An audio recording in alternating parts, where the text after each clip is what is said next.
રોહિત, આજે દશામાના આશીર્વાદથી આપણા વ્રતના દિવસો પૂરા થયા.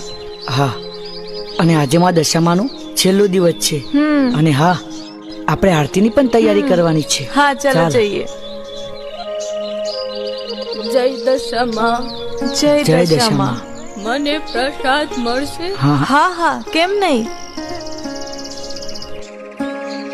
જય દશામા. જય દશામા.